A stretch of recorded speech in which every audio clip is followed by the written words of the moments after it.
La crise Covid, moi, je l'ai senti arriver. J'ai sonné l'alerte très tôt, puisque dès que j'arrive, je fais une interview pour le quotidien Le Parisien, qui sort un dimanche avec un titre alarmiste « Nous nous préparons à une épidémie ».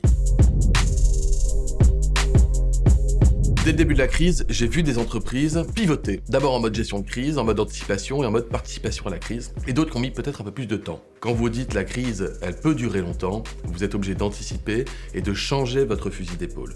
J'ai vu des très grands groupes dans le domaine du tertiaire décider dès le début de la crise que c'était le moment qu'ils attendaient pour se numériser quasiment complètement et changer complètement leur méthode de vente. Je vous donne juste une anecdote. On avait, ça y est, des machines pour faire des tests, on avait des fameux réactifs pour faire des tests, mais on n'avait plus d'écouvillons. Vous savez ce qu'on met dans le nez? Parce que le fabricant mondial italien avait fermé ses portes à cause du Covid. Et donc je dis à mon équipe, trouvez-moi un fabricant de produits de salle de bain en France. Mon équipe identifie immédiatement la famille Lemoine dans l'Eure, qui fabrique des cotons-tiges depuis des générations. Je convoque Madame Lemoine qui vient 1 ou 2 jours plus tard au ministère et je lui dis, est-ce que vous pouvez changer votre chaîne de production pour fabriquer non plus des cotons-tiges, mais des écouvillons? Madame Lemoine a dit oui, ces chaînes de production ont pu fonctionner, mais il a fallu passer par plein d'étapes de validation. Sachez que ces écouvillons, avant de se retrouver dans vos nez, ont dû passer par l'Institut Pasteur pour calibrer le bon diamètre. Quand j'ai orienté la production de produits de salle de bain de l'entreprise Lemoine vers la fabrication d'écouvillons, ils ont parfaitement compris, sans que j'ai besoin de leur dire, que ce serait un marché qui allait s'ouvrir à eux et qui leur permettrait de se diversifier. Il y en a d'autres qui l'ont fait immédiatement. Des entreprises qui se sont mises à fabriquer très vite du gel hydroalcoolique, les entreprises qui ont décidé de commander des machines compliquées pour faire des PCR avec un gros investissement, sachant que ce serait très rentable dans la durée, et je pense qu'elles ont pris la part du lion. Ensuite, il y a la capacité d'anticipation.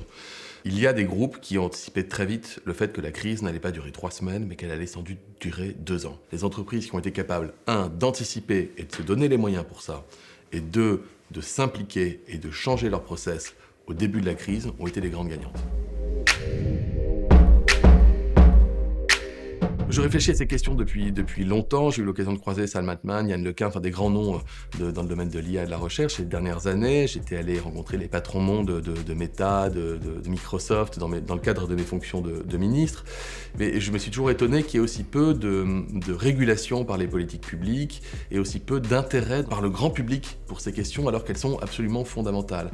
Et quand je me dis que ChatGPT nous est tombé dessus du jour au lendemain, sans que personne n'y soit préparé, et qu'aujourd'hui on est en train de faire des missions auprès d'experts pour savoir comment est-ce qu'on va adapter notre cadre d'emploi ou la créativité culturelle dans ce monde de ChatGPT, je me dis que c'est quand même mieux d'être un petit peu dans l'anticipation, et j'ai peut-être un atout que d'autres n'ont pas. J'ai à la fois ce regard politique public et à la fois cette expertise de neurologue. Et je trouve ça très intéressant d'un point de vue neurologique évidemment, d'un point de vue scientifique, mais aussi d'un point de vue politique, voire démocratique, parce que là, le jour où nous serions dans cette bascule anthropologique, il n'y aurait pas de retour possible.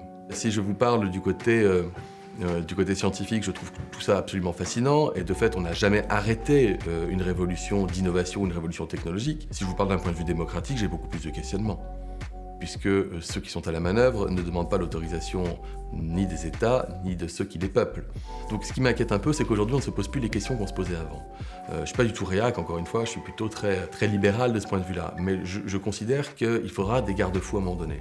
Mais de toute façon, la science va évoluer, cette vague des neurotechnologies, elle arrive, et si nous ne l'anticipons pas, elle fera énormément de dégâts. Si nous la prenons à bras-le-corps et que nous nous mettons dans des schémas d'anticipation, alors nous pouvons tirer notre épingle du jeu et préparer une industrie de demain qui soit à même à la fois de faire fructifier les intérêts des groupes et en même temps de préserver l'humain.